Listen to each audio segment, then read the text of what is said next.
Namaskar. Today we will see right ventricle of heart. The right atrium and right ventricle deals with deoxygenated blood.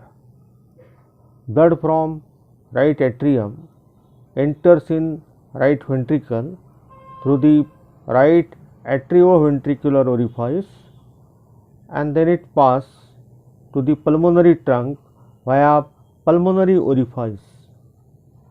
The right ventricle forms about 2/3 of the sternocostal surface. It also forms most of the inferior border of heart. On the sternocostal surface, right ventricle is separated from right atrium by the atrioventricular groove or coronary sulcus. This is the right anterior part of coronary sulcus.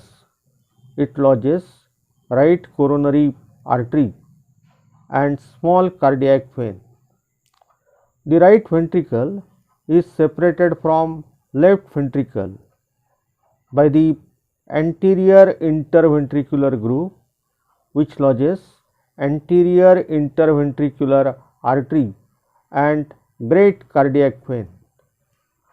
The right ventricle also forms 1/3 part of the diaphragmatic surface.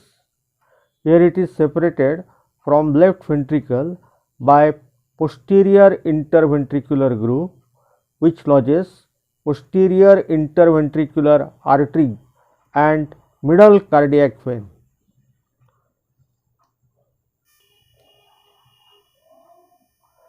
The right ventricle has 3 walls, anterosuperior or anterior.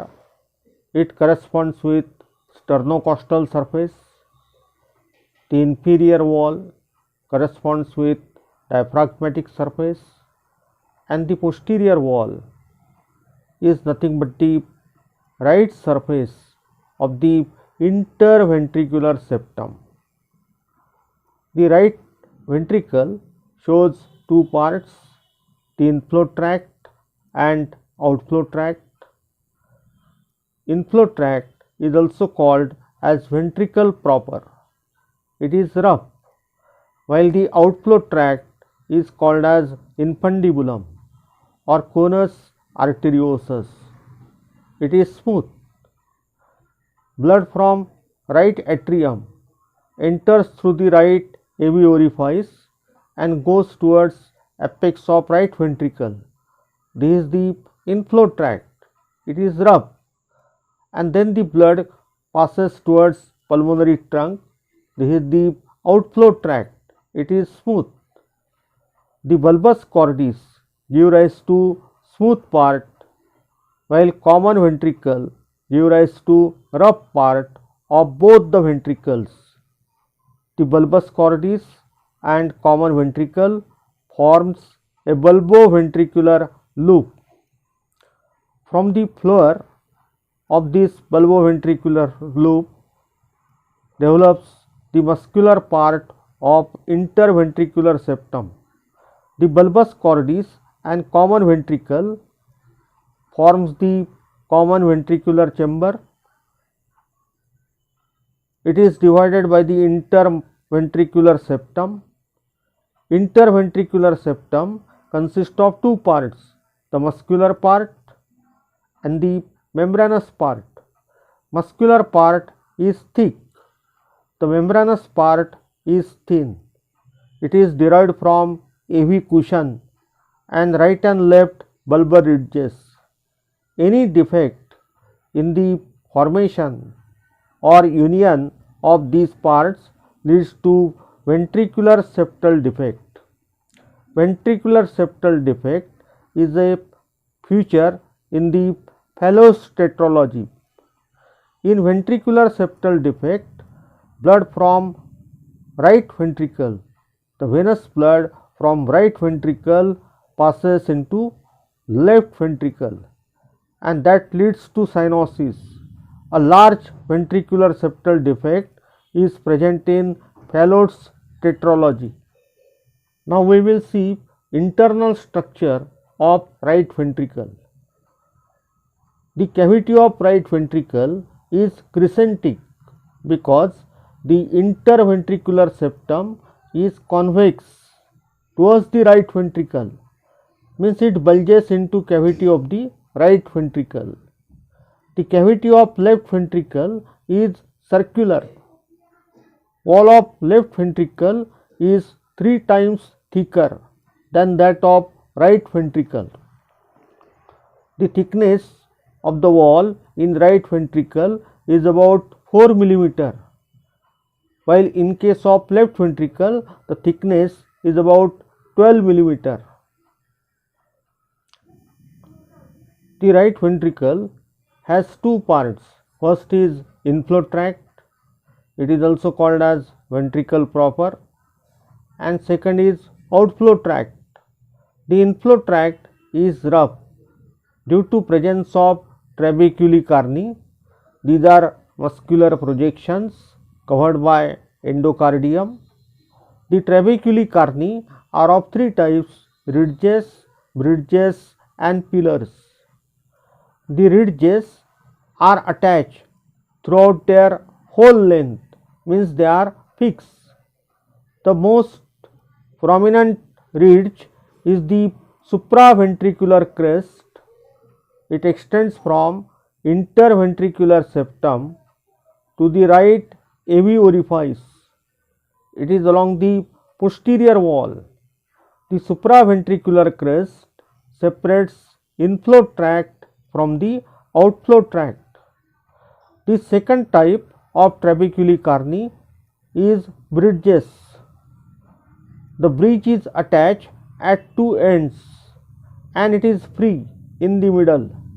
The most prominent bridge is the septomarginal trabecula. The septomarginal trabecula extends from interventricular septum to the base of anterior papillary muscle. The right branch of the AV bundle passes through septomarginal trabecula. Previously it was thought that it moderates the distension of right ventricle. The third type of trabeculae carni is pillars. Pillars are nothing but the papillary muscle. The papillary muscles are conical projections.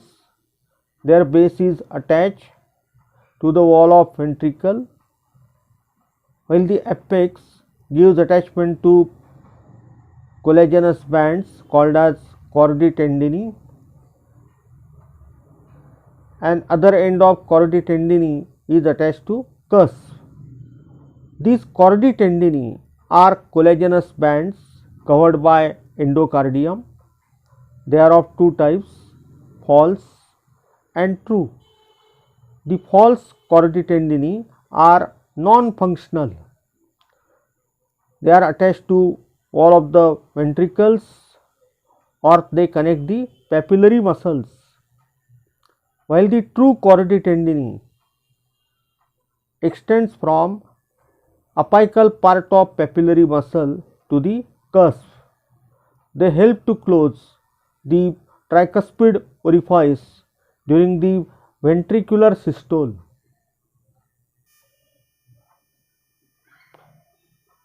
The right atrioventricular orifice is also called as tricuspid orifice because it has three cusps.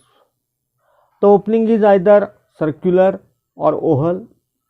It depends on the stage of cardiac cycle. The circumference is about 11.4 centimeters in males and about 10.8 centimeters in females. The opening admits tips of three fingers. The tricuspid orifice makes an angle of 45 degrees with the sagittal plane, means the opening faces towards the apex of right ventricle. The opening is surrounded by a collagenous ring. The ring is called as tricuspid annulus. It gives attachment to cusps or leaflets. Cusps are also called as leaflets. They are double fold of endocardium containing the lamina fibrosa. In the tricuspid orifice, there are three cusps: anterior or anterosuperior cusp, the posterior or inferior cusp, and the septal cusp. In between these cusps, there are deep notches called as commissures or indentations. The apical part of the cusp shows notches, one in case of anterior cusp and usually two in case of posterior cusp. The cusp shows three zones: the basal zone, clear zone, and the rub zone. The clear zone is thin and transparent, while the rub zone is thick.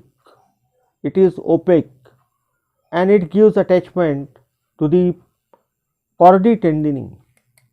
So there are three cusps: anterior, posterior, and septal, and there are three papillary muscles: anterior, posterior, and septal. Chordae tendineae of one papillary muscle are attached to two cusps, two adjacent cusps. Means chordae tendineae of anterior papillary muscle are attached to anterior cusp and posterior cusp. Chordae tendineae of posterior papillary muscle are attached to posterior cusp and septal cusp, and chordae tendineae of septal papillary muscle are attached to septal cusp and the anterior cusp. Sometimes there is narrowing of the tricuspid orifice, then it is called as tricuspid stenosis, and in that case less blood flows from right atrium to the right ventricle. There is venous congestion and that may lead to right-sided heart failure. The second part of the right ventricle is outflow tract. It is also called as infundibulum or conus arteriosus.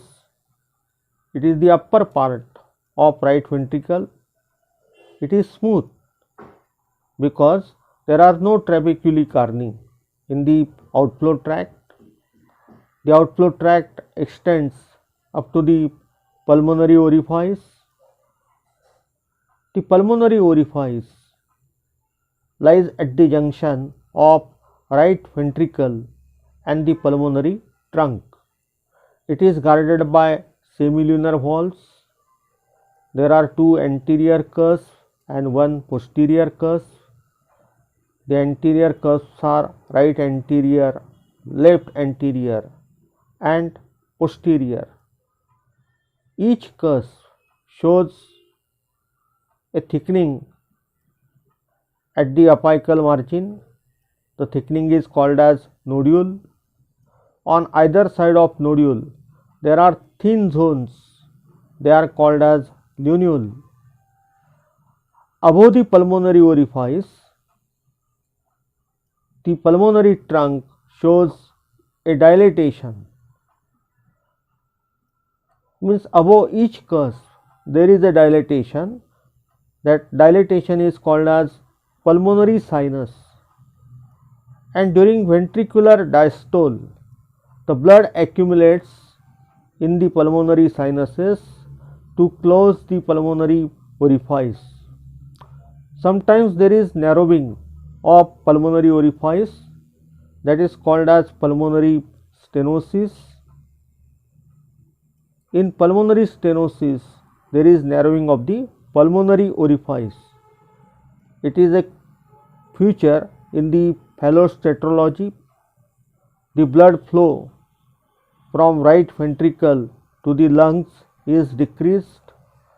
there is accumulation of blood in right ventricle that may lead to right ventricular hypertrophy. Thank you.